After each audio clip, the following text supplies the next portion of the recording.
Black metal fans hate this one trick to keeping your genre relevant and interesting and talked about, and it's called innovation. And we've got a pretty interesting swing at innovating black metal on this new, and I swear to God, I'm trying my best to pronounce it correctly, Kek Arak album, Morningstar.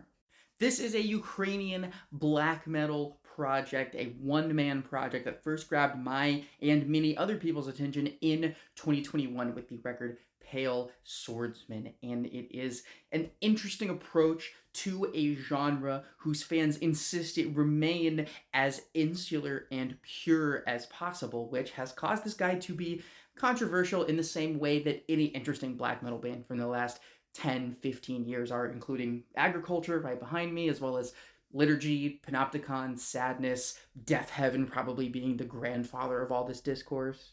But specifically in the case of Kekt Arak and this new record, which is coming out on Sacred Bones, a label that I adore, he is leaning into a kind of lo-fi aesthetic that is both reminiscent of black metal's original ethos, but also adjacent to a kind of contemporary version of purposeful lo-fi, like Blade. Drain Gang Blade pops up on this record. The other gimmick going on here is a contrast between the blistering darkness of black metal with acoustic, gentler tracks. There's a lot of regular singing and whispered singing throughout this record.